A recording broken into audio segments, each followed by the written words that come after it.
नमस्कार. लोकमित्र न्यूज मध्ये आपलं स्वागत आहे.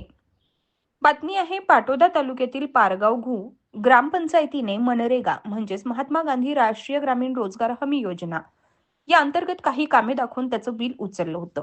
मात्र प्रत्यक्षात ती कामे न करता शासकीय निधीचा गैरवापर करण्यात आलेला आहे.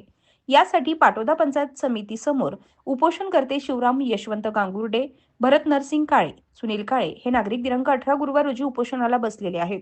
हेच नागरिक नरेगा कामाची चौकशी करून दोषींवर कारवाई व्हावी म्हणून 6/11/2025 रोजी उपोषणाला बसले होते.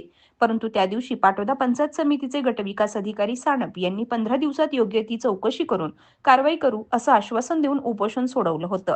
परंतु अद्याप काहीही कारवाई झालेली नाही. यामुळे ते पुन्हा पंचायत समिती समोर उपोषणकर्ते बसले आहेत. पारगाव मधील पांदन रस्ते 36 किलोमीटरची ओव्हरकोट निघलेले आहेत. 36 किलोमीटर मध्ये लय झालं तर एक 2.5-3 किलोमीटर रस्ते पूर्ण झालेले आहेत. बाकीचे सर्व बोगस बिलाचा कार्यक्रम सोसवाट ह्या पंचायत समितीला चालू आहे.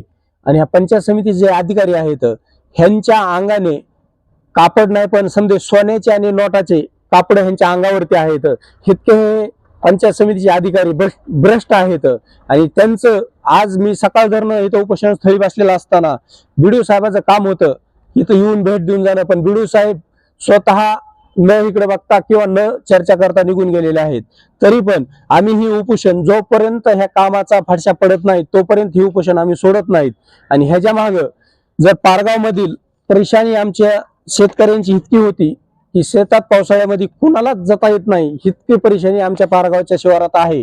तरी पण इतके 36 किलोमीटरचे जर रस्ते असतील पारगाव शिवारामध्ये आणि रस्तेच होत नसतील, मग ह्या रस्त्याचं आणि या पैशाचं केलं काय? ह्या प्रशासनाला, ह्या पंचायत समितीच्या अधिकाऱ्यांना माझी विनंती आहे की ही जे रस्ते तुम्ही ओव्हरकोट काढून दिलेत ह्या तुमचेच कागद आहेत, आमचे कागद नाहीत. ह्या कागदावर तुम्ही जे ओव्हरकोट काढून दिलेले आहेत, तुम्ही ह्याच्यावर ऑर्डर काढल्या का? मग ही नुसत्या कागदावरच बिल आहेत का तुमचे?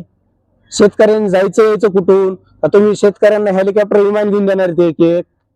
का तुमच्या घर बंगले बांधणार आहेत 10-20 कोटीचे? तुम्ही नेमकं शेतकऱ्याचे पैसे जेव्हा तुम्ही करता काय? तुम्हाला शासन पगार देत नाही का अधिकाऱ्यांना? मग तुम्ही अधिकारी नेमकं शासनाचे आहेत का गुत्तेदाराचे आहेत? सर्वसामान्य जनतेचे अधिकारी आहेत का तुम्ही गुत्तेदाराचे अधिकारी? हे आम्हाला कळावा. बीडीओ साहेबांनी आम्हाला एक पत्र दिलं. त्या पत्रामध्ये 15 दिवसामध्ये मी ही पूर्ण कामं, हे पत्र बीडीओ साहेबांचं, 15 दिवसामध्ये हे पूर्ण कामं मी करून घेईन आणि तातडीने ह्या पूर्ण कामाचा फडशा पाडन. पण 15 दिवसात 1 किलोमीटर ही रोड झालेला नाही. आणि त्यानंतर आज आम्ही बसल्याच्या नंतर बीडीओ साहेब इथे स्वतः होते, दिवसभर आज ऑफिसला होते, पण बीडीओ साहेब जाताना सुद्धा इकडे आलेले नाहीत. आणि त्यामुळं आम्हाला बीडीओ साहेबांनी फक्त लिखित पत्र द्यावा एक की पारगाव गुमरा ग्रामपंचायतमध्ये 1ही रुपयांचा मनरेगाचा भ्रष्टाचार झालेला नाही.